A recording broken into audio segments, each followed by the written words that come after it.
tota la població de San Diego, tota de la voltant, tot amb diarrees, perquè és horrorós el que...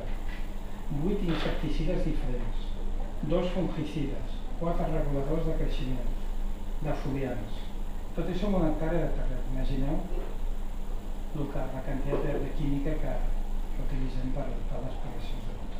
Hi ha un òxid, que es diu un òxid de nitroso, que és 150 vegades més potent que l'anhídrid carbònic, el CO2. I això surt de quan els camps els adoben amb massa nitrogen, aquest excés de nitrogen produeix un gas que és l'òxid de nitroso, aquest que és fatal. S'utilitza com es calcula, perdó, això que dius, que als Estats Units es consumeixen 600.000 tonelades l'any només en la indústria del cotó de productes químics. Als Estats Units és una brutalitat i com passen els avions, òbviament la gent viu en vòmits, tenen conseqüències i es calcula que moren cap a 40 milions d'aus cada any amb la batuda que fan d'això. A vegades parlem d'una cosa, el cotó no té importància, el que envolta, no? Tota la història del cotó. Clar, i jo ara us faré en 5 minuts un relat una mica de la meva trajectòria, que és una mica també la trajectòria de la indústria textil aquí a Catalunya. No? Quan ets jove, ets estudiant, a la universitat i tal, llavors tens la necessitat d'anar a buscar un treball perquè parlo de 50 anys, perquè els pares no necessiten fugir de la manipulació així. Llavors, clar, si tu vius o ets d'un poble com Manresa, Sabadell, Terrassa, Granollers, mateix, Mataró o Berga, el més fàcil és que trobis feina en una indústria tèxtil, no? Perquè llavors la indústria tèxtil aquí era fortíssima, era, amb diferència, la principal indústria a Catalunya i també hi havia una indústria paral·lela de maquinària tèxtil. Aquí a Catalunya es feia tricotosa, lloses, overlocs, es feia de tot, no? I tot això va anar desapareixent i se va anar cap a l'Índia, cap a la Xina i tot això, no? Perquè inclús aquí a Granollers, jo recordo que hi havia, tu deus saber, unes indústries tèxtils enormes. L'Orilla Verde estava una mica més cap a Montcada, però aquí hi havia, no sé si era camp, aquí hi ha cotó orgànic, cotó ecològic, que és la diferència que tenim, no? I, bueno, vull dir que això, jo us parlaré com a fabricant. Nosaltres no som, diguéssim, speakers d'aquests conferenciants que parlen paraules molt boniques, sinó que ho faré d'una manera senzilla i entenedora, d'una manera més industrial, més el que som nosaltres. El que jo explicaré serà un lapsus un període de temps de 50 anys, que és quan jo vaig començar amb el món textil fins avui. Hem de dir una miqueta, 50 anys, són molts anys, però moltes coses, no? De tota una vida, no? Que jo crec que ha sigut bo per moltes coses i no tan bo per les altres. Jo sé que s'ha adelantat molt amb el tema de les comunicacions, el transport. Hi ha qui diu la medicina, jo aquí no estic tan d'acord amb la medicina, que sí que s'ha adelantat molt. Però jo penso que si haguéssim dedicat els mateixos diners i investigació que s'ha dedicat a la medicina convencional, s'hagués dedicat a la medicina alternativa, a una bona cultura de l'alimentació i a no contaminar tant per les empreses del medi ambient, potser ens hagués anat millor, no? Potser diguéssim que enfermedats com càncer o aquestes coses millor no les haguéssim controlat i no ens haguessin arribat tant. Però bé, clar, com la Iglesia ens topava, no? Estem parlant de les grans multinacionals farmacèutiques que aquestes l'únic que volen són guanyar diners, no? I passen per sobre de la salut i de la vida de les persones. La prova està en aquesta pandèmia que ens han volgut col·locar últimament, que inclús l'OMS va col·laborar amb ell, dient que era una pandèmia i això obligava a totes les nacions. Espanya va comprar 40 milions de vacunes que s'han llançat a les escombraries. I en un marc aquell científic txecoslovac va trobar que les primeres vacunes que enviaven no havien rebaixat el poder del virus, ja sé com funciona la vacuna, no?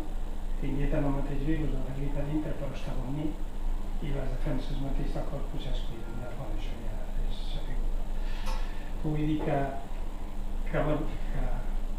és el que ens ha tocat viure amb això, que hi ha coses bones, coses dolentes, però per l'altra banda, dic, bueno, jo amb 50 anys estic cansat, dic, bueno, jo continuo llevant a la mateixa hora, els moros, vaig a lavabo, dino, I sembla com si les coses no haguessin canviat tant, no?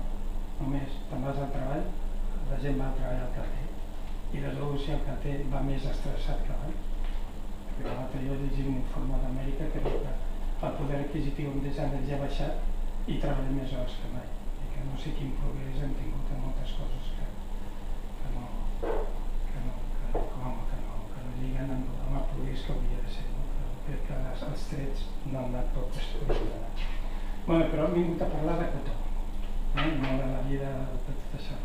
El cotó és un tema monogràfic i aparentment podria ser avorrit, monòton, però perquè si jo així a bote pronto us pregunto a algú o a algú de vosaltres de què en sabeu del cotó, potser us agafo un ursà i em direu que és un teixit que serveix per fer llençols i camises i pantalons. Però darrere hi ha molt més.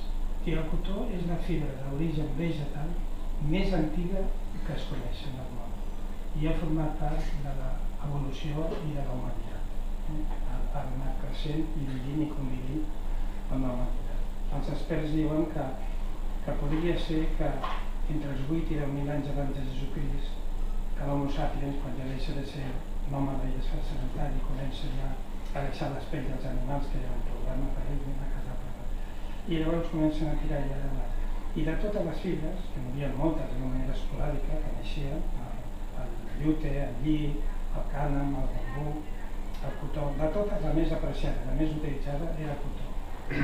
Potser perquè era més fina, més fàcil, perquè jo me'n vaig amb una fulla de bambú i no sé com treu el fil, però amb un d'allò de cotó, amb un brull de cotó, només estires una mica d'hora comença a sortir el fil.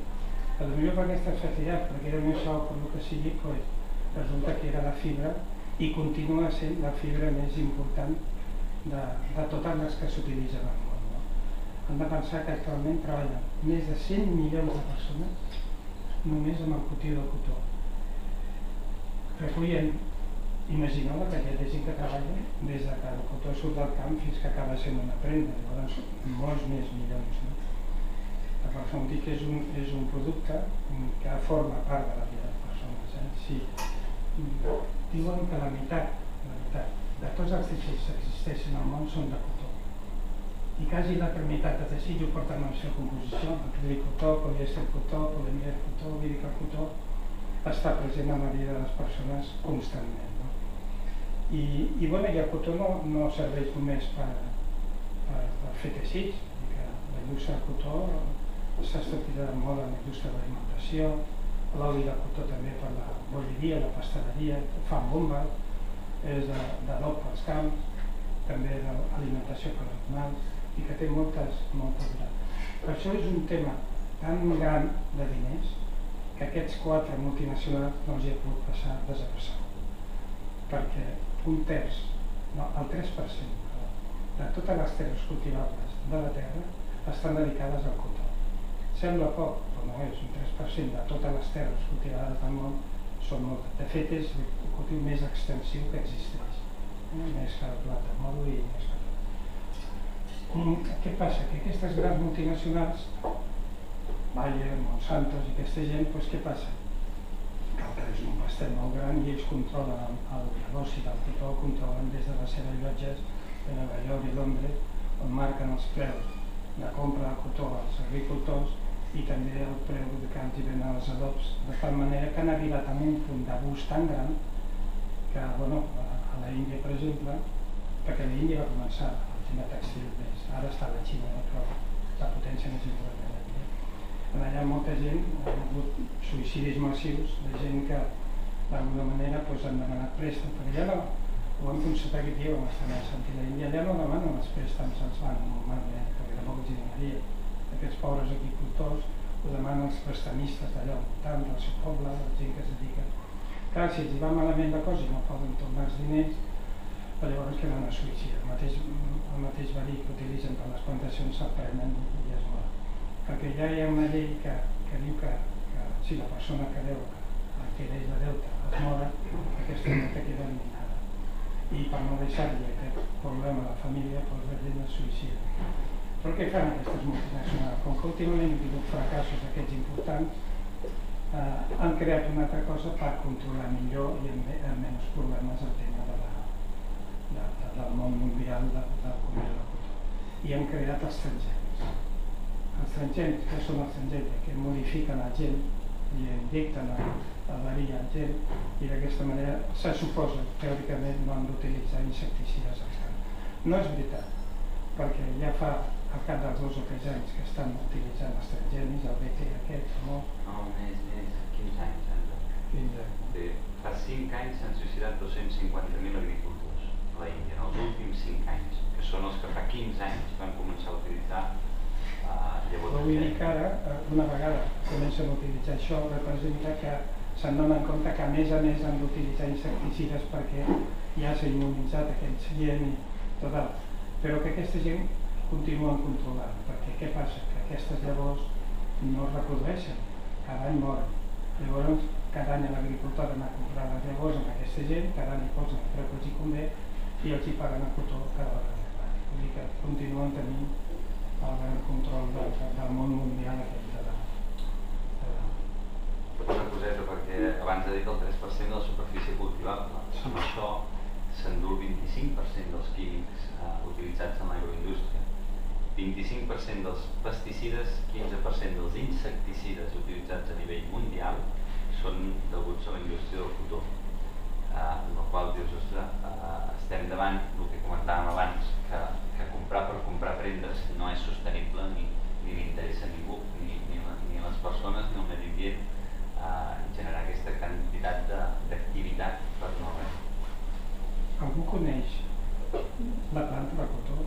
No, fotografia prou, que he vist aquell floc que tenen cada... Però no saps si és un arbre o no? Jo suposo que ja pot veure aquelles fotografies que el van recollir, però no tinc ni idea. Normal, perquè poden dir que les andaven. Hi ha 4 tipus a tot el món importants. La paraula tècnica llatina és Gossypium. És de la família de les Malvàcees, com el hibiscus.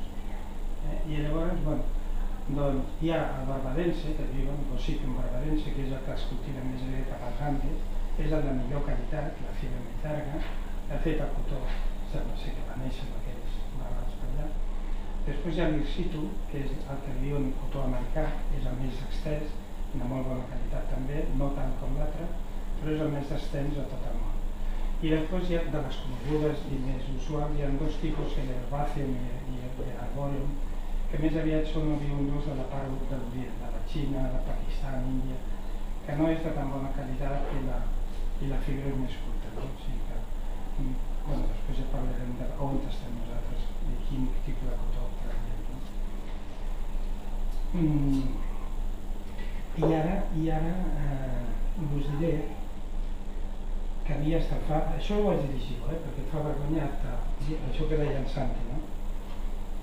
Però seguint amb la planta, sí, és un arbust que pot anar des dels 80 centímetres fins als 2 metres, depèn de les latituds i de la qualitat de la terra on està plantat. Això normalment es planta a la zona templada i tòrrida de tot el voltant de la terra.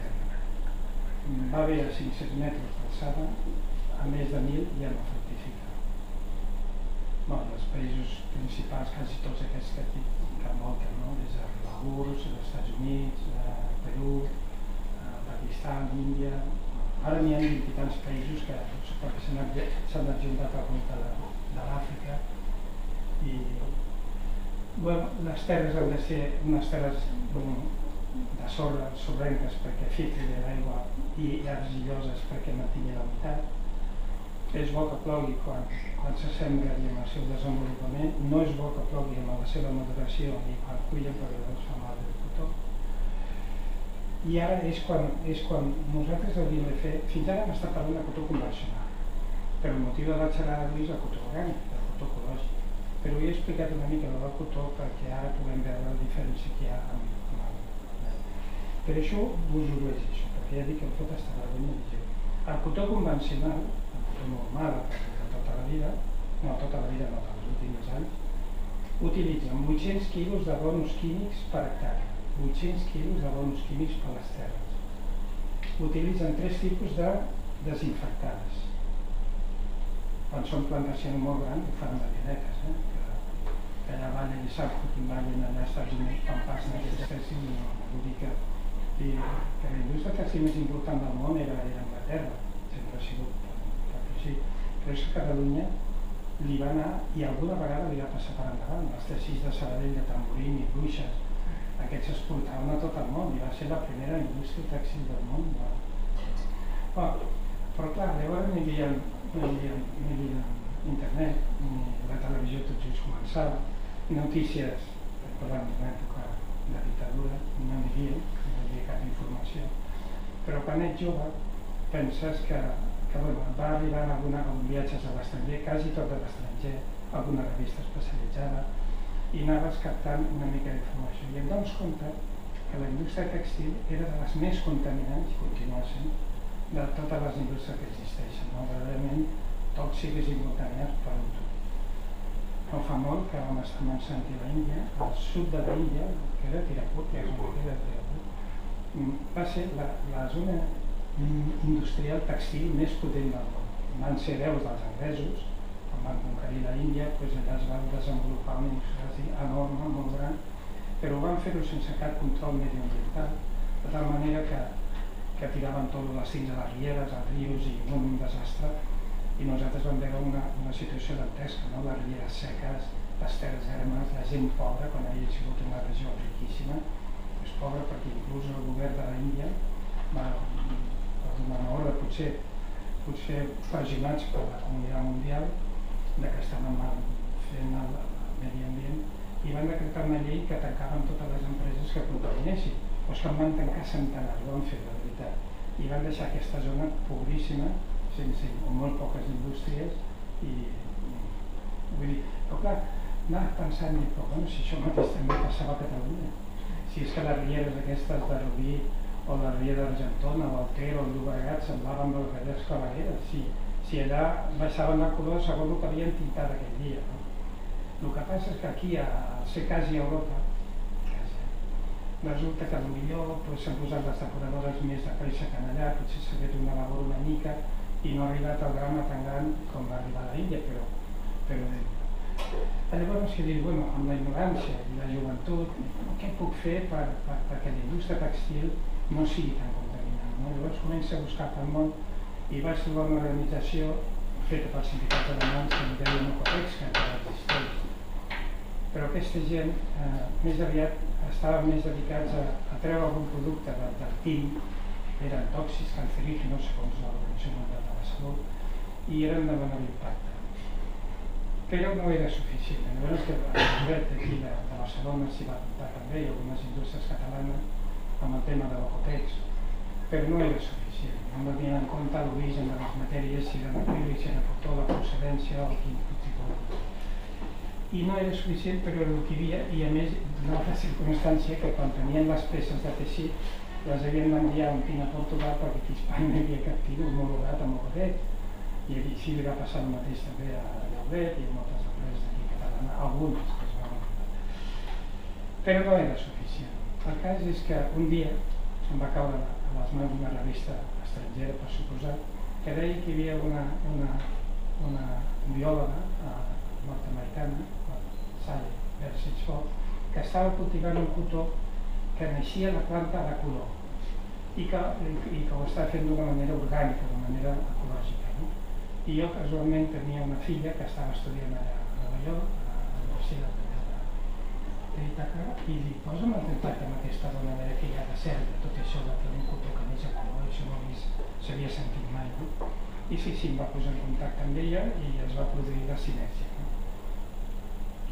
Ella de seguida em van posar d'acord, ella pensava igual que jo, i ella cultivaria el cotó aquest orgànic als Estats Units i jo aquí a Europa em dedicaria a transformar aquest fil en prendes i en tot això. I aquí va ser com va començar el tema i us explico les dificultats que vaig tenir quan vaig veure les bales de cotó aquí, que no hi havia cap filatura que no volgués filar ni cap teixidor no volgués filar, perquè per diverses raons. Però una d'elles era perquè, clar, és un cotó no tan domesticat com l'industrial, era més gruixudet, la fibra, era al principi, i també passava una cosa, que abans entraves en una filatura i allò semblava que entessis amb una nebulosa, perquè no hi havia extractors i tota la pelusilla que voltava per allà no hi havia extractors ni res. Però, com que tot el que afilaven era de color cru, tant se val que fos una cosa com una altra, no es podia la contaminació. Però quan jo arribo amb floca de colors verd i marró, clar, la pelusilla que deixa anar quan filen i fan el fil, doncs és de colors, i això contamina les altres contínues, tot que no ho vam voler fer. Fins que vaig trobar a les cases de Voltregà una filatura que ja havia tancat, que encara tenia les contínues, i vam començar filant allà, que allà no contaminaven, i en mica doncs, han anat progressant i va tirar això. Bueno, doncs... Perdona, quin lloc has dit, que no t'entès? Digue'm. Quin lloc has dit que vas trobar aquesta cosa? A les cases de Voltregà, a les masies de Voltregà. Masies de Voltregà. Saps cap allà a Vic? D'acord. Hi havia una filatura allà, perquè no van tancar, després hi ha moltes filatures, i aquell les tenia parades, i en allà em van poder filar això, i aquí van començar. A Salifox també van anar optimitzant el fil, cada vegada, sempre amb polinització natural, mai enginyeria genètica, i cada vegada van tenir les fibres més llargues, més bones, i ja vam poder entrar en circular, en parells, en tot cap, no podíem parlar, només podíem fer jerseis. El tipus jersei, perquè eren tricotosa reutilina, allà li posaves 4 o 5 caps i allà teixies el que volguessis. Una pregunta, Sí. Aquestes varietats de diferent color, que botànicament venen de plantes diferents? No. De varietats diferents? No, mira, ara t'explico, els inicis del cotó color. Això té 5.000 anys d'antiguitat.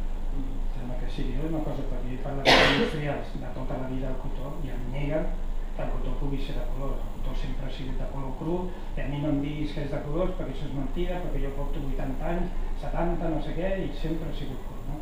Bé, doncs el cotó a color té 5.000 anys d'antiguitat. Les cultures incas de Perú, o maies o azteques de Mèxic, i ara ho utilitzaven aquest cotó.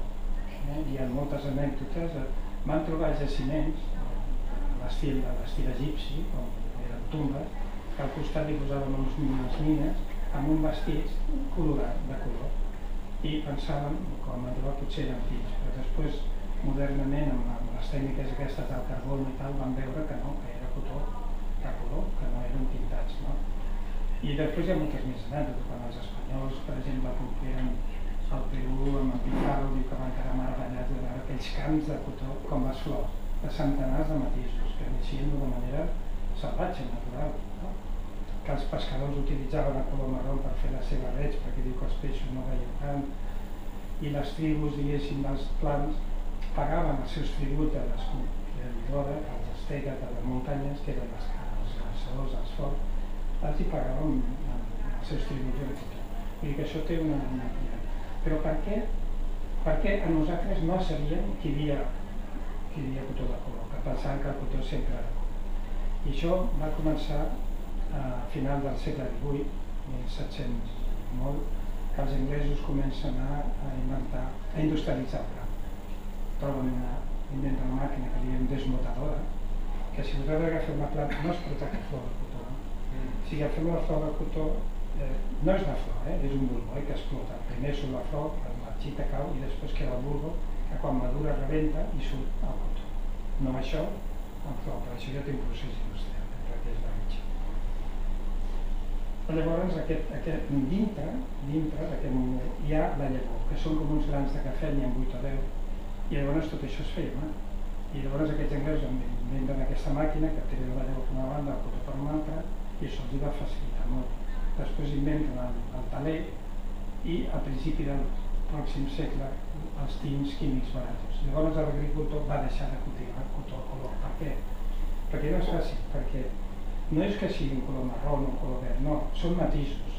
Aquest tira una mica més a beix, aquest tira una mica més cap a groc i anar fent piles. Això per la indústria, per una indústria primitiva sí, però quan ja s'industrialitza i les ciutats comencen a poblar-se, això no era viable. Llavors a l'agricultor li convenia més només cultivar de color cru, pintar el color que li demanessin i s'establien tot aquest merder de classificacions i tot això. I per això ens ha arribat a nosaltres que el cotó sempre és cru i que mai ha sigut cru. Però la història de la Sally Fox, que és la que comença tota la recuperació, és una història molt bonica, que si vol l'explico són 2 minuts, que aquesta dona és una biòloga, és una de les principals autoritats del món coneixedores del que és el cotó. Estava treballant a Califòrnia, a San Joaquin Valley, en una explotació de cotó. Aquest centre és el més important del món de producció de cotó, el que és en hectàrees. Després hi ha més hectàrees a la Índia, a la Xina, però hi ha una concentració d'una explotació de cotó molt important. Aquesta dona està treballant amb una explotació biòloga entomòloga, perquè tractava dels insectes que fan malbé el cotó. Quan es van presentar dos indígenes del pròxim Mèxic endossats, amb un portal. Vaig buscant el Joaquim perquè mentre seria cursantís, no és que torno perquè vull tornar amb ell. Però què, callo o segueixo? Mira, anant amb això, va ser l'any 1930 que el govern de Perú ja va subvencionar els agricultors locals perquè abolissin el color a cotó, la cultivació de color. Va ser el propi govern, donat una mica la demanda mundial que hi havia encarada la revolució industrial, tots aquests avanços que es van fer, sobretot també el dels tints químics, que és el que, perquè els colors abans era algo molt preuat, era bàsicament reis, eclesiàstics i gent de molt alt nivell que podia tenir colors. Pues, va ser William Perkins qui va inventar els tints químics i a partir de llavors tots els colors que eren sinònim d'opulència i de representació ja no costaven res. I després hi havia una demanda creixent per l'activitat econòmica que s'anava desenvolupant, amb la qual tothom cultivava blanc i després es pintava. Només es va conservar per religió o per tradició, que va ser aquesta gent indígenes que van portar-li aquesta prova a Sally Fox. A partir d'aquí ella va invertir 10 anys per recuperar o per treure aquests colors que va ser reinventat o recuperar, de fet ja existia. De fet, una de les coses que van impactar més quan aquests conqueridors espanyols van tornar al regne d'Espanya van ser els colors que portaven aquells indígenes que ells ja van portar presoners aquí, militars, amb els vestits, els colors que portaven tan bonics van quedar, va ser el que més els va sobtar, perquè aquí només hi havia el negre, el marí, que ho feien amb grasses animals i la pintaven d'una manera molt rudimentària. I quan van veure aquella explosió de colors tan bonics, va ser endavant. Ja us he parlat de les dificultats que hi havia en un principi, era molt important. Nosaltres ara sí que podem dir que som una mica la principal empresa que hi ha a Europa, per no dir al món, que tracta en cotó orgànic a color. Vam ser els pioners i som els que el buc insignia. Estem venent actualment a la Xina, estem venent a tota Europa i hem iniciat un cultiu al Brasil del nostre propi cotó. Estem iniciant aquesta temporada, com van les coses, per cultivar el nostre propi cotó i no tindrà per comprar-ho a altres punts, sinó cultivar-nos els mateixos, perquè com he dit abans, la zona dels Andes és on es produeix tant la València, el possible de València, que és el de millor qualitat. És la fibra més llarga i aquelles terres són terres especials, són aptes per això i nosaltres per això estem venent. Avui en dia ja podem dir que fabriquem tota mena de productes, de tot tipus de teixits. Penseu, per exemple, en el que és el cultiu, per obtenir 1.000 quilos de cotó em falta una hectàrea de terreny. És a dir, amb 10.000 metres s'obté amb una producció mitja raonable 1.000 quilos de cotó. Això dona una mica el concepte de que quan tu vas a plantar t'has d'entendre a nivell polític, inclús a nivell de regió, l'ajuntament, diferents agricultors. Nosaltres a Brasil estem en una cooperativa que té 800 agricultors diferents, perquè si no és impossible, és a dir, no hi ha ningú que disposi de tantes terres, ningú, segur que hi haurà algú, però en aquest cultiu orgànic i en països subdesenvolupats és molta gent involucrada. Després el que busquem és que aquesta gent els has de convèncer d'alguna manera perquè et plantin aquest tipus de cotó. I quan tu vas a que algú et faci alguna cosa, aquest algú el que vol és seguretat i saber que aquell producte que ell treballarà durant 6 mesos tindrà el seu fruit i li compraràs en un preu, no? Però clar, el problema amb aquest tipus de cotó és que té molt més problemes que no molt cru. Problemes de menor producció, no és un cotó tan desenvolupat, de fibra tan llarga, i això dona menys rendiment. Doncs l'única manera, el que vam estar amb l'Àngel al voltant i veient allà implementar i l'Índia va ser una opció descartada. A Brasil ens va agradar perquè hi havia una disposició de gent que estaven allà, feia ja més de 10 anys, investigant el tema del cotó color, arrel de que van veure unes prendes nostres fa com 15 anys. Doncs, hi ha una persona que ha capitanejat una mica aquest projecte a Brasil i és en una regió de Paraíba, al nord-est, i la veritat és que ens vam avenir molt i hem creat, diguem-ne, hem anat a mitges amb el tema del cultiu per tindre les mateixes certificacions i controlar i dividir costos, però invertir en el cultiu, que és un concepte molt diferent d'anar a comprar cotó. Quan tu vas a comprar cotó, el cotó està disponible, o te l'encarregues i et diuen un preu. Si no hi ha collita perquè hi ha pluges o no hi ha pluges, doncs allò tu no passa res, perquè tu has comprat un cotó que no existeix, per tant no pagues. En aquest concepte a Brasil vam entendre que havíem d'anar directament a finançar o invertir en allà i comprar les llavors i finançar el cultiu, precisament perquè era un producte molt excepcional i perquè sabíem segur que el compraríem tot el que pogués sortir, amb la qual és anar i afiançar-nos allà, però tinguent contacte amb els agricultors, que és molt maco perquè el que busquem és poder realment veure qui hi ha darrere d'aquest cotó. I això és algo difícil avui en dia de rastrejar on s'ha fet el producte, on s'ha fet el fil, el teixit, el que has de saber. Doncs aquí començarem ja, i és l'objectiu, en contacte directe amb els agricultors i promocionant aquesta zona de Brasil que realment està a disposició de tenir aquest cotó color i no és fàcil, hi ha pocs llocs. Abans us he explicat que els problemes que té el cotó convencional i la quantitat de química que tiren, però clar, llavors, com ens ho fem els que estem cultivant cotó orgànic, que no tenim les plagues que s'agegin igual, però hi ha altres mètodes més naturals, no? Per exemple, tenen trampes de llum per agafar els insectes, cremen una espècie de rastrojos que diuen, no? D'unes herbes determinades que quan fan vent cap a les plantacions cremen i aquest fum, allò fan unes recollites prematures d'unes plantes especials de cotó perquè quan arribi el bitxo aquest ja hi hagi cultivat el cotó, ho sembren, diguéssim, amb cebes, amb blat de moro, amb una sèrie de plantes on alternant el cultiu. O sigui que hi ha mètodes perquè no tindre que tirar insecticides per poder salvar el cotó i no tot fet d'aquesta metricitat de canviat de química. Hi ha maneres de cultivar de manera orgànica. Penseu que amb els últims... avui en dia el cotó es recull amb màquines. Són màquines que entren als camps i abaten tota la planta que ja està en el moment òptim de maduració.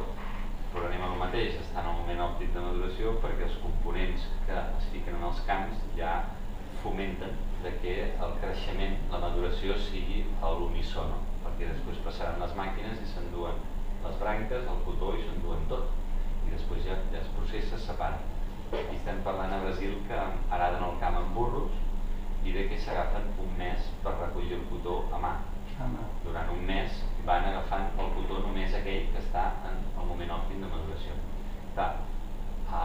Òbviament, quan parlem de si aquest cotó orgànic és més car de l'altre, només cal que us imagineu tot el que hi ha darrere del per què és més car, no? Primer perquè inverteixes en allà, ja no estàs pagant un preu just, el que és el comerç just és pagar un preu just per a un agricultor, però al fi al cap tu te'n desentens, si no compres allò, no compres. Aquí estem invertint en avançat per obtindre un producte amb unes qualitats, però alhora sapiguent que aquesta gent s'ha de guanyar la vida i ha de tenir uns preus que els hi permetin viure agradablement amb allò i millorar la qualitat i generar com una unió, és a dir, una mica com que treballen per al projecte i fer-los sentir a gust. És una altra filosofia, però alhora veus que estan ja molt escarmentats de les grans multinacionals que van allà i negocien amb ells i que no poden variar de cèntims. Si els hi pugen uns cèntims el que és la bala de cotó, doncs ja no funciona o des de dalt ja diuen que no i anem a un altre lloc, amb el qual estan molt pendents del que decideixen les grans empreses. I justament a Brasil van tenir un cas amb una empresa molt coneguda que els van carregar un cotó i I això va generar una sèrie de daltabaix perquè van demanar uns crèdits per poder fer front en aquella collita, en aquell cultiu. Quan van tenir el cultiu i haver aguantat tot el crèdit i amb els interessos i tot, no els hi van comprar. I són petites coses, però que en allà al igual hi ha 200 famílies que en pateixen les conseqüències. I bueno, ja acabo. Jo no fa molt vaig estar a la Universitat de Sabadell per joves emprenedors, vam fer una xerrada i van convenir que si realment hi ha alguna indústria actual per poder tirar endavant i que tingui un progrés i que tingui futur, és treballar en productes alternatius, no? Respetuosos amb el medi ambient, que no siguin contaminants i que en el futur podria venir per aquí.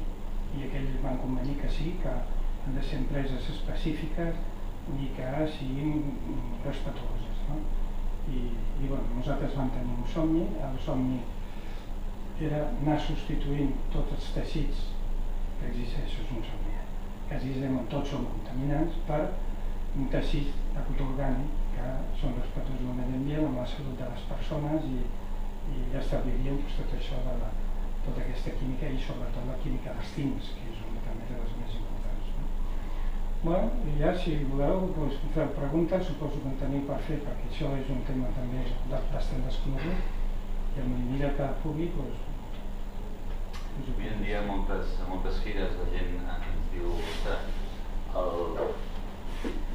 jo ja gasto cotó natural, o 100% cotó pur o verge, i el que us deia abans de l'any 1985 aquest cotó podia tenir una qualitat pura, però avui en dia més del 80% del cotó és transgènic i ve d'aquestes llavors que parlàvem abans. Penseu que en els últims 40 anys s'ha multiplicat la producció de cotó 2,8 vegades, amb les mateixes terres. És a dir, imagineu lo forçada que està la màquina cap a buscar més producció amb les mateixes terres, i això no deixen de ser productes químics de tot tipus. Es calcula que hi van de 200 a 650 productes químics diferents en el cultiu del cotó. Clar, jo potser com a nou en el sector, a l'entrar sí que entenia que un producte exclusiu, el que no entenia era els problemes que podia tenir la gent utilitzant el cotó normal, no? Jo no era un afectat, per tant no és com ara una clienta que tenim a Anglaterra que li estem fent producció i fa 30 anys que es dedica a nens amb problemes d'èczema, perquè resulta que la seva filla tenia uns problemes al·lucinants. M'explicava que els dits se li enganxaven i era algo desastrós, molt sever. Doncs aquesta persona va començar a desenvolupar i a treballar. Explico la seva història perquè és molt interessant. Ella per la seva filla es va moure com qualsevol pare es mouria i va anar en una empresa, o sigui, va veure que com a ús militar s'estaven fomentant una sèrie de teixits i unes mescles de plata. La plata té un poder antibacterià molt important i mesclada amb el fil feia que els militars a la guerra, quan tenien les ferides, no se'ls infectés tan aviat i poguessin arribar al campament i ser curats. Aquesta tecnologia la va desenvolupar a nivell militar i ella la va agafar d'allà, va ser pionera a nivell mundial en la utilització de plata mesclada amb cotó. Ella va fer molts estudis sobre la matèria i tenia claríssim que funcionava i funcionava bé. El problema diu que ara ja està molt estesa per tot arreu i tothom ho recomana com que el nano, el nen s'ho pot vestir durant tota la nit o tot el dia i no hi ha cap realment estudi ben fet de si és bo o tan bo o no, perquè clar, parlem de que contínuament el cos absorbeix els metalls pesats. Us en recordareu de les polseres de coure que la gent es ficava. Doncs ara imagina't tot un vestit ple de plata o coure, perquè també hi han trobat empreses que ho fan amb coure, doncs el teu cos està absorbint una quantitat de metall pesat que a determinats nivells és bo, però a partir de llavors no. Total, ella té estudis de que pot inclús afectar a nivell del sistema immunològic del nen. Total, quan va veure això, va començar a rastejar el mercat per substituir aquesta fibra. arrel d'aquí, per exemple, hem entrat amb una dissenyadora que és l'Anna Bostes, que havia treballat per en Jesús del Pozo, i ha fet tota la línia infantil. Justament ara vam estar a Berlín amb ella a l'Ethical Fashion Week, i aquesta persona ens crea vestits com el que porta aquesta senyora d'aquí, 100% cotó orgànic i fets a mida inclús, és a dir, podem fer vestits d'alta costura, s'agafen les mides de la persona interessada, inclús es pot fer el disseny, perquè la idea, el que busquem és una proximitat absoluta, i parles amb la dissenyadora i dius, mira, necessito un traje de jaqueta d'així, d'aixàs, així ho vull o així no, i ella amb les seves mides i els nostres teixits us fa el vestit. I la veritat és que no són vestits tan exclusius, i parlem de 420 euros els vestits que tenim a la botiga, que és un preu que per un vestit fet a mida i exclusiu, doncs, no res d'altre món, alhora donem un servei. Des d'això, que seria una mica el més forçat, perquè tal com està el mercat és complicat de posicionar aquest tipus de producte, però per exemple hem entrat en tota la línia de llar, no havíem fet mai matalassos, ni nòrdics, ni havíem fet el que eren llençols, no? Ara entrem en fer productes per al descans, i aquests productes es fan evidentment amb interior de cotó orgànic certificat, perquè sempre us parlaran que l'interior dels matalassos és de cotó natural, de cotó el que sigui, però mai serà orgànic perquè encara és molt nou.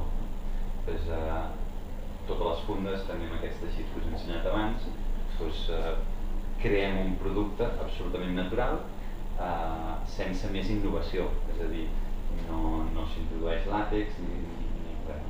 Doncs, això es fa aquí a Barcelona i per encàrrec, en el qual podem fer el matalàs que sigui, la mida que sigui, i en menys d'una setmana ho pot rebre el client.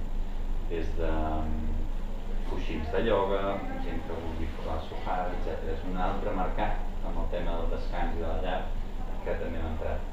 Després la línia principal... Els coixins de ioga ho dic perquè nosaltres, curiosament, venem per fer meditació, perquè aquí el dimarts, des de fa 2 anys es fa meditació. I potser podríem comprar vosaltres, no? Els coixins de ioga, mira, són aquests. En color cru i alçats rodons o mitja lluna. Rellenos de cotó orgànic també. I quin preu surten més o menys? Cars, molt cars. No ho diguis això. No, sí. No, tu pensa, Amadeu, que el que pot costar un farcit de foam o de llavors ficat a dintre amb un teixit normal i que el producte vingui de vés a saber on, perquè normalment no el fan aquí, agafar aquest tipus de material, fer-lo a Barcelona expressament, posar-hi el cotó orgànic, etc. Al final, comparat amb el que hi ha al mercat, quan comparem amb el mercat és molt curiós perquè tendim a pensar que el més barat que puc trobar al mercat és el preu normal, o és el preu que defineix per les quals la resta de productes són més cars o no. Quan parlem del teixit, del tèxtil, estem parlant de preus molt i molt baixos, tan baixos que és el que us comentàvem, normalment un 1% és el que rep l'agricultor, és només el de dalt de tot qui realment s'enriqueix. Mireu el cas de Zara, han passat 10-15 anys de Zara, ella és la segona fortuna mundial, però no conec a ningú que treballi a Zara que salti d'un peu, vull dir que es mantenen salaris baixos, tot plegat, etc. L'estructura es mou. Clar, una camiseta que nosaltres puguem vendre a 32 euros, comparat amb una camiseta de 10 euros que al mercat, és molt cara. Quan la comparem amb una camiseta d'alguna marca reconeguda a 60 o 70 euros, doncs ja no és tan cara. Doncs el car o barat jo crec que hauríem d'agafar el que comentàvem, la qualitat del material i que paguis qualitat de material, que és el que seria el lògic. I normalment ja passa, compres un polo Lacoste i òbviament té molta més qualitat que no pas un polo que val 10 euros. Però és cert també que paguem les marques. Ja que dius això del polo Lacoste, el problema que tenen totes les indústries, el polo aquest fa 50 anys que es fabrica a Badalona. I ara per primer any l'any que ve, com que s'ha trencat la cadena productiva, no troben un filador que els hi fili el cotó, aquí a Catalunya. No troben algú que els hi tinti. S'ha trencat la cadena productiva del textil i les grans empreses catalanes, que en aquest cas fa 50 anys que venen qualitat, es troben amb la impossibilitat de continuar. Això vol dir 800 llocs menys de treball directes i 2.800 indirectes. A Portugal o acabaran a Portugal, que hi ha una indústria increïble i que no Però, per exemple, a Portugal no han trencat la cadena productiva, cosa que aquí, que havia sigut, com ha dit l'Àngel, la principal font de riquesa del nostre país, en aquest moment estem en una situació realment dramàtica, no? Ara hi ha experiències a Igualada que retornen una mica. L'industrial d'aquí tèxtil se n'ha cansat una mica de Bangladesh i de tot això i retornen cap aquí. A Igualada, amb la indústria de la pell, que havia sigut molt important, l'altre dia vam fer un programa per la tele, està tornant a pujar i els industrials s'han posat d'acord per tirar la indústria de casa endavant. El món ara passa per la personalització, per els productes amb ànima, per produccions petites. Ja pràcticament ningú està fent grans produccions, tret dels grups tipus CIA, H&M, Zara, etc. I tot passa per fer productes amb més especialització. I crec que Catalunya pot agafar això. I de fet es va una mica per aquí a crear productes d'un altre nivell, no vol dir elitistes, però tampoc el producte massiu, perquè treballar amb empreses de fora cada cop té més desavantatges. Ja ara, avui dia, ja per la sensació o percepció del teu client, no? Dir que produeixes a la Xina doncs no queda bé. I alhora hi ha molta gent nova que bé sigui per història o així li ve de fer projectes. A nosaltres ens en venen molt, sincerament. Tot el tema de teixit, com deies, amb quins productes, el que més sorpresos estem és amb el teixit. La línia de teixit que abans ensenyava et dona l'oportunitat a molta gent de crear productes nous ja amb aquests teixits sense quantitats mínimes, i és una línia que es complementa donant servei alhora en el que és la confecció. Nosaltres ara, avui, estem treballant per altres empreses, posant-los la seva marca i el seu logotip, sempre i quan fabriquin amb els nostres teixits, com és lògic, perquè si no acabaríem sent una indústria normal, però aprofitem l'estructura que tenim per fabricar per altres empreses.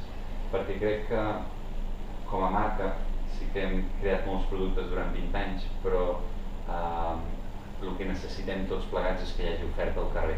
I només hi haurà oferta al carrer si donem facilitats a la gent que pugui crear petites col·leccions en petites quantitats, i alhora que hi hagis al carrer i vegis varietat en cotó orgànic. A fi al cap, el que necessitem és que difondre el cotó orgànic i no importa la marca que porti, perquè d'això sol ja se'n beneficia molt la cadena de valor i millorem una mica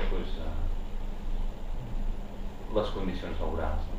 Una pregunta, el nom vostre és Fox Fibre o Color Orgànic, o tot junt? Nosaltres tenim el registre de les marques Fox Fibre i Color Orgànic, Europa, Xina, Índia, diversos països, però l'empresa és Organic Cotton Colors. Doncs és probable que amb aquest projecte de Brasil, ara quan rebem el cotó, creem una nova marca i sota el paraigua d'Organic Cotton Colors, els passats 20 anys vam treballar amb la marca Fox Fibre, com que ara el cotó no vindrà dels Estats Units, el més segur és que canviem a una altra marca per continuar el projecte amb el cotó de Brasil. La filosofia és la mateixa, és només treballar amb 100% cotó orgànic certificat sense tinta. I a partir d'aquí... Una pregunta, això que la plantació que no a Brasil, la llavor no surt, perquè és orgànica. A Brasil... O parlatau que seus de Monsanto, que si no sé què, que llavors la gent que li pregunto, perquè sigui orgànic, la llavor d'on surt? La llavor, a Brasil, per exemple, tot això s'ho agafen molt seriament. El que és la Embrapa, l'empresa l'agropecuària, té un nom molt llarg, però es diu Embrapa. La Embrapa, Brasil, és una empresa governamental que es dedica a desenvolupar estudis en diferents cultius. Penseu que el Brasil és un país que cultiva molt diferents productes. En la mesura en què el govern aporti investigació i coneixement, els agricultors se'n poden beneficiar i el país exportarà més. Doncs és una mica el que ells fan. L'Embrapa té la divisió del que és el cotó. I en aquest cas, les varietats de cotó orgànic i de cotó color s'han desenvolupat a nivell governamental i són ells els qui ens venen aquestes llavors.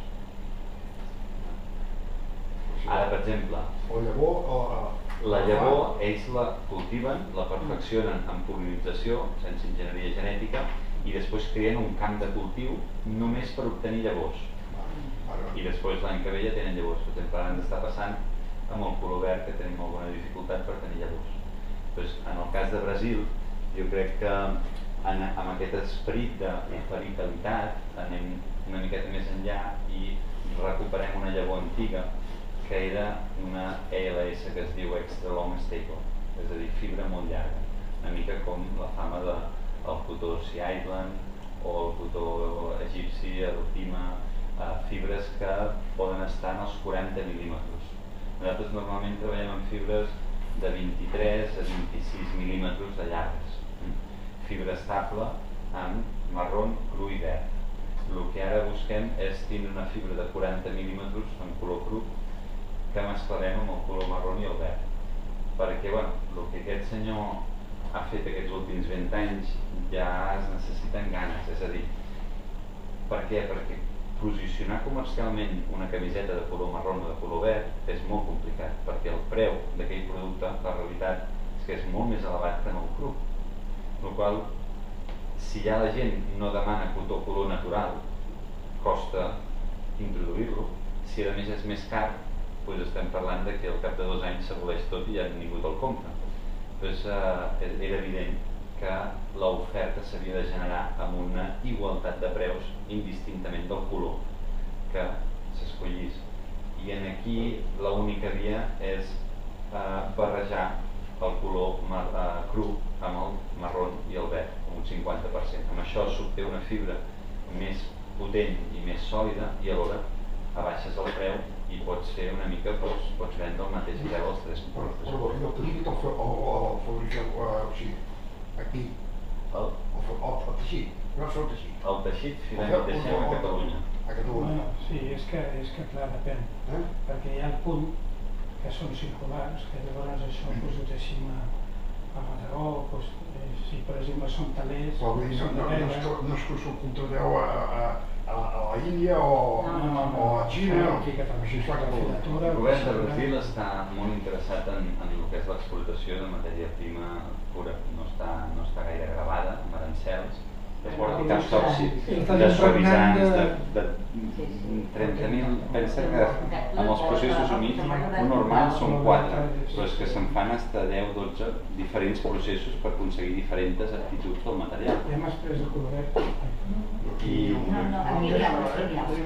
aquest cas, evidentment és bo rentar amb un producte ecològic qualsevol que hi hagi al mercat que t'asseguri que no vagin quedant residus en el... I això depèn de les collites, Important producte el que tenim aquí a la botiga, si el voleu... Això, si em posa de roba de nen... Aquest justament són uns productes, aquest per exemple, que porta un 3% d'elastat. La terra no influeix en el color, no? D'elasticitat. La terra no influeix. Aquest sí que seria 100% orgànic.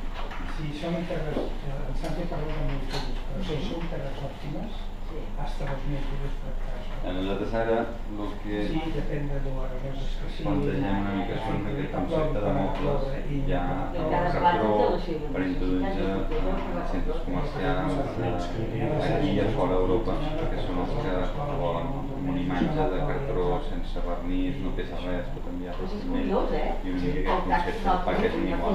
Tot està embalat en disminuïts de plàstic, el paper nou que es fa amb energia eòlica, intentant que tot tingui un sentit. I no és fàcil, perquè la indústria... És bonic, perquè són temes que els coneixem molt poc. El que coneixia és fotografia d'aquests camps de cotó, o d'aquest tipus colònic, d'aquelles exposicions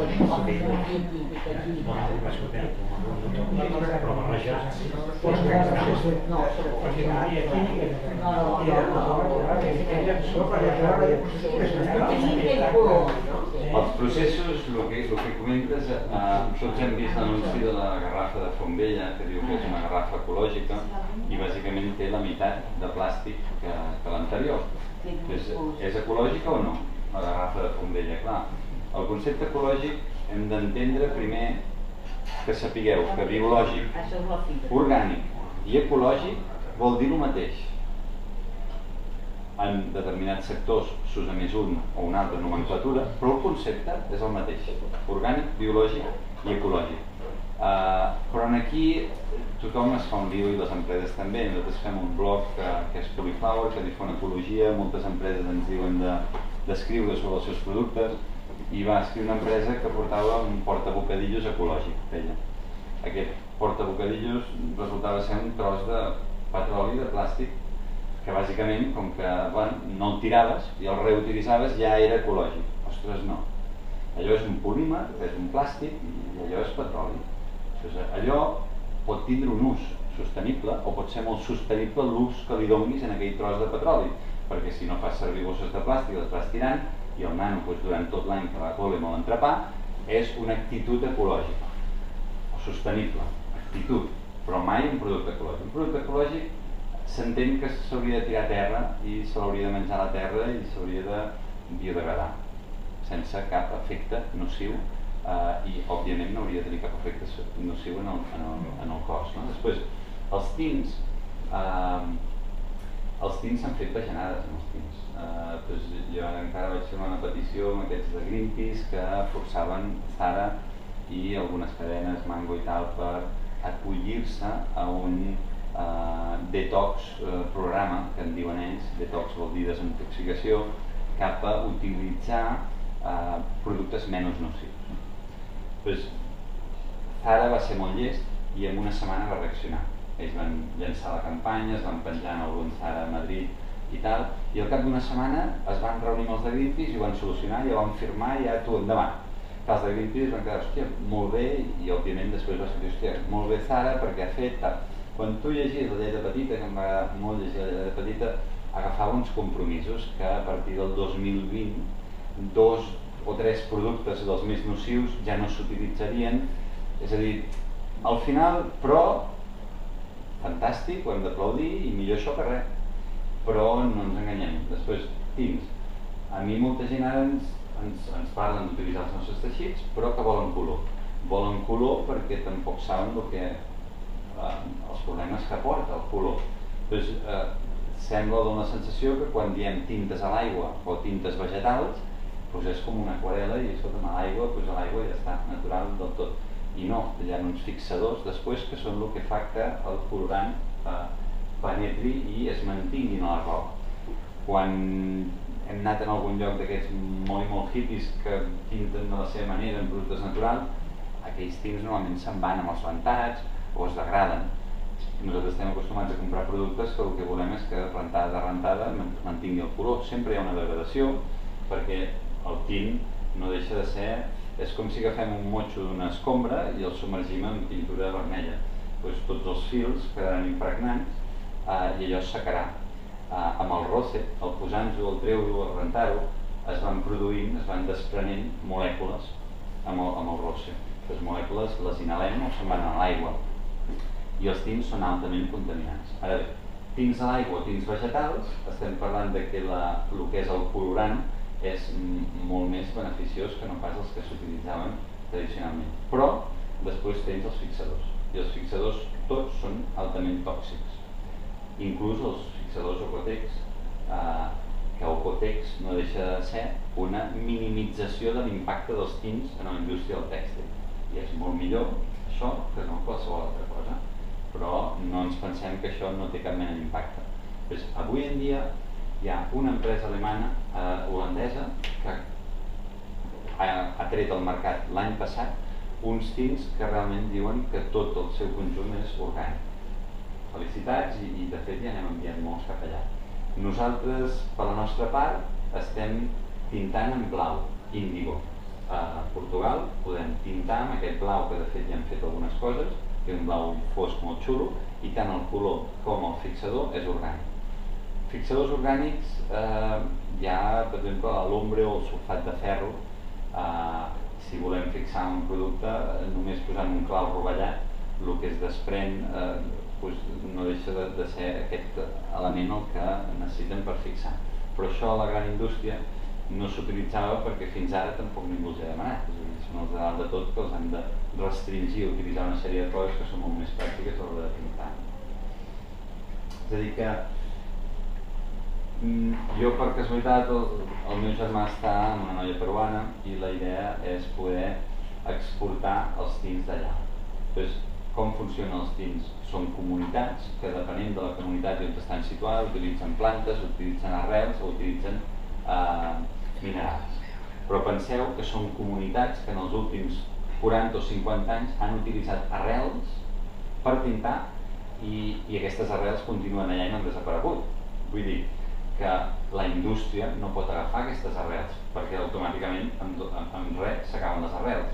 Doncs els tints han de ser molt concretament de coses que puguin ser reproduïdes i a un nivell que es pugui autosostenir. I aquí comença una mica la dificultat de tot plegat amb els tints.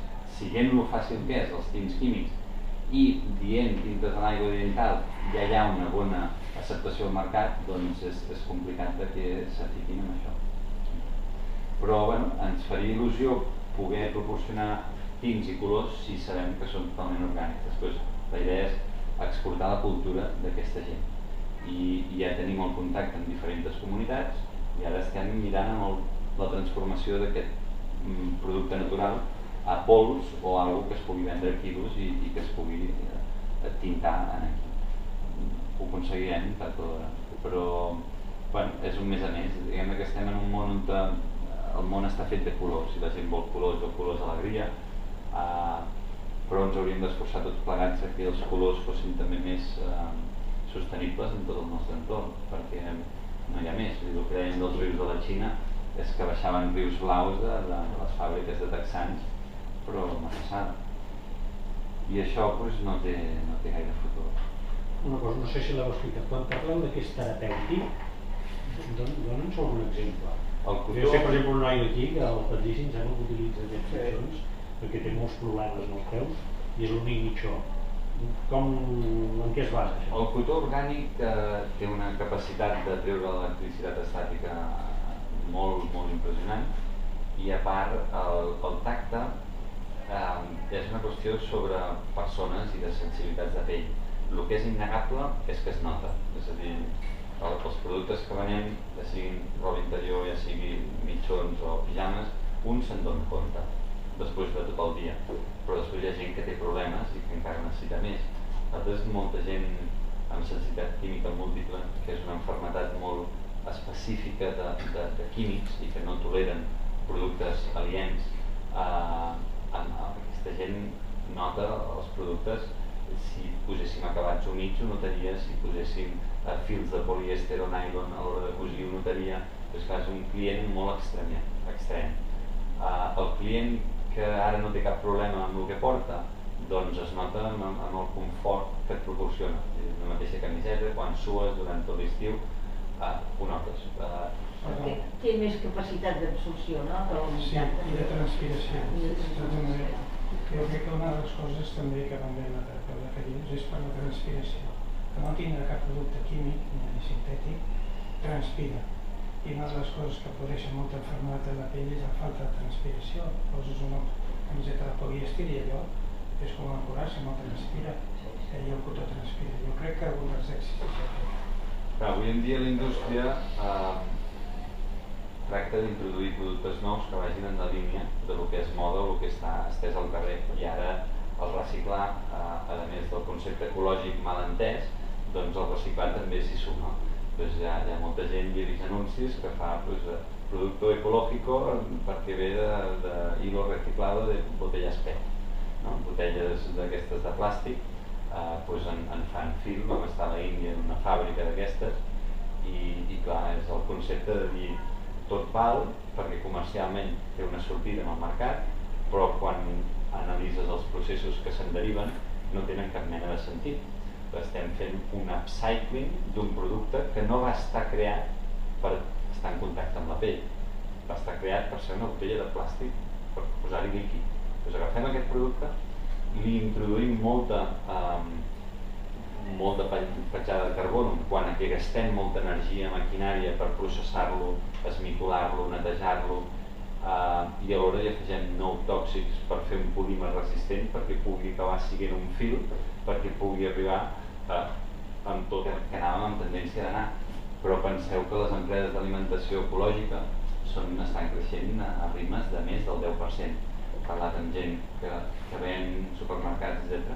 I no ha davallat, sinó del contrari, han augmentat vendes i estem en un procés de crisi molt fort. A vegades te'n vas a Carrefour o Mercadona ja tenen sectors de productes ecològics, alimentaris, cosa que abans no trobava.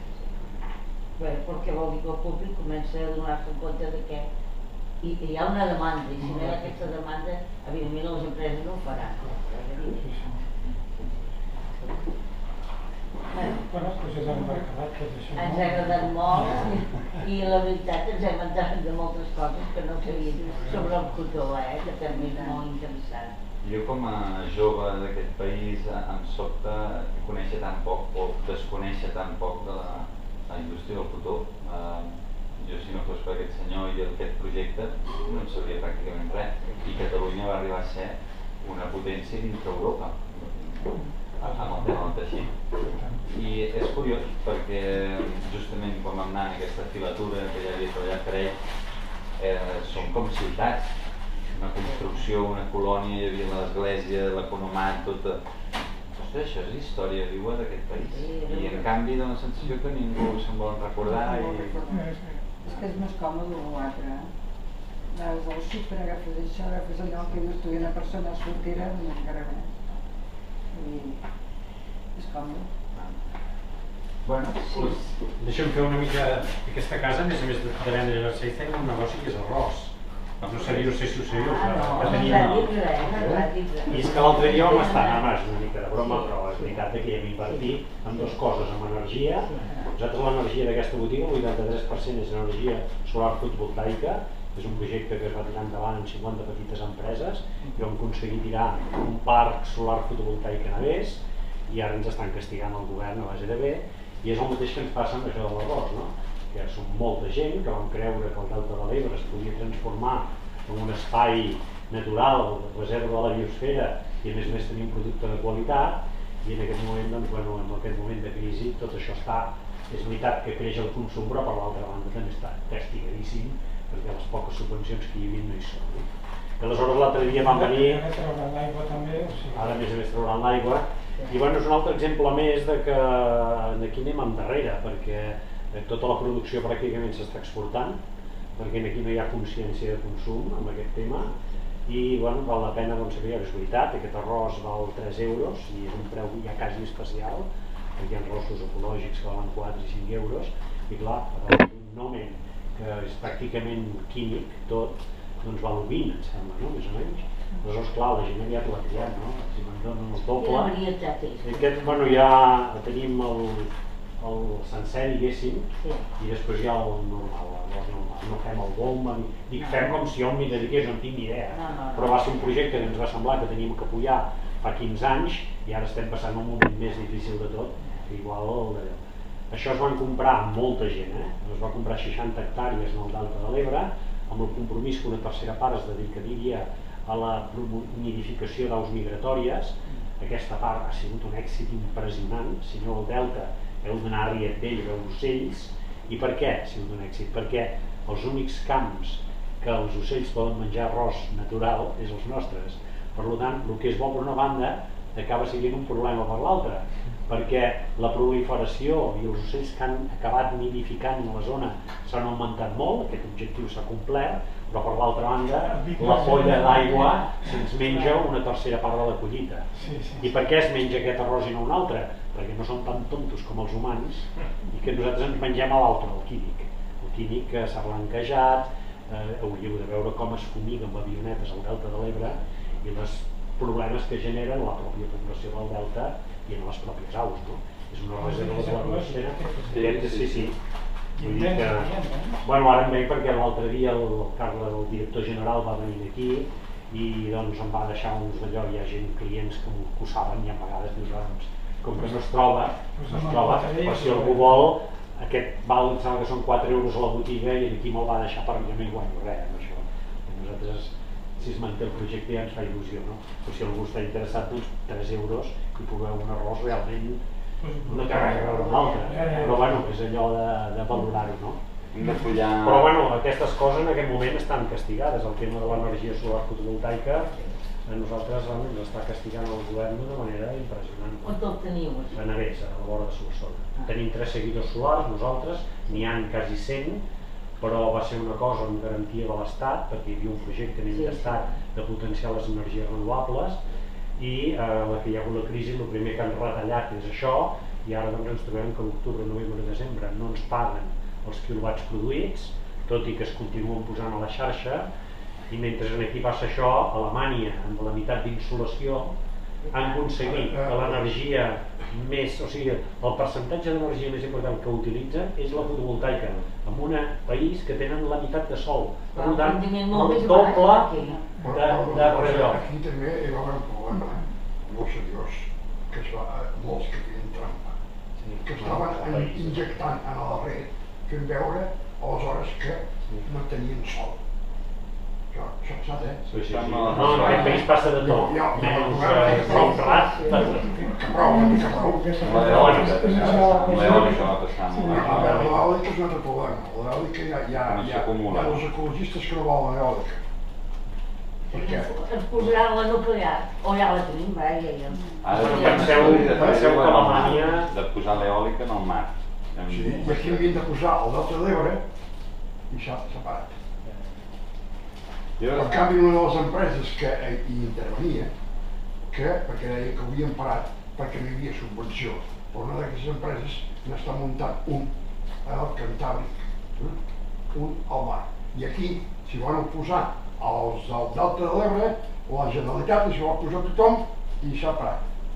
De totes maneres, com que l'únic que podem fer és el que fem individualment, perquè el que facin els altres no podem arreglar-ho, hi ha un projecte, si voleu invertir pocs diners però contribuir a aquest canvi energètic, que es diu Viure de l'aire del cel.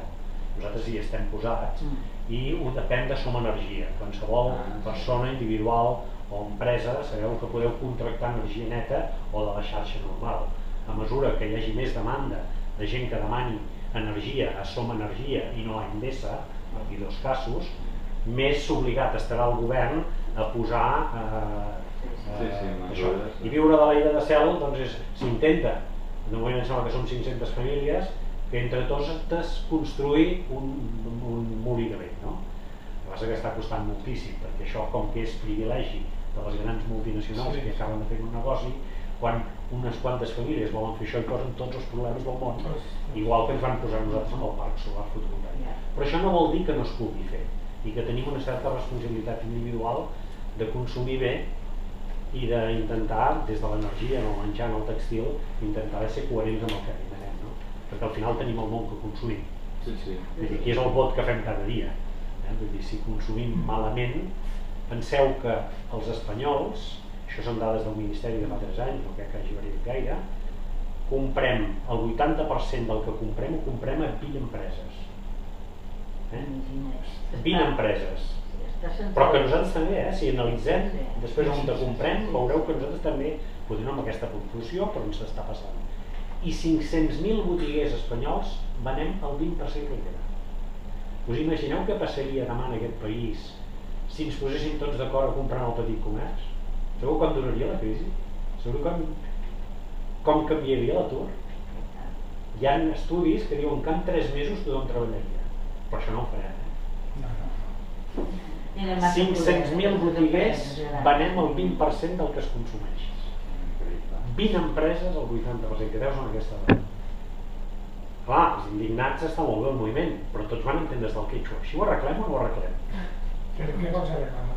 No, jo ho dic perquè hi ha vegades que els moviments estan molt bé de denúncia, però si quan jo compro de cal només, estic arreglant alguna cosa? O estic dient que encara més gran el vull fer aquell senyor, que pràcticament controla el 50% de tot l'esport que fem a Europa. Jo no ho vull, però en canvi quan he d'anar amb una acampada a totes les places de Catalunya no se m'acut altra cosa que anar a Decathlon a comprar-la. Aleshores el meu vot cap a on te'l faig? Cap a un món o cap a un altre? Sí, hem de ser conseqüents, no? Aleshores és tan...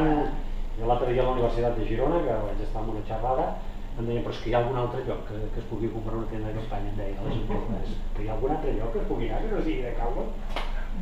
Estem aquí, el tema és que hem de fer molta labor pedagògica, no?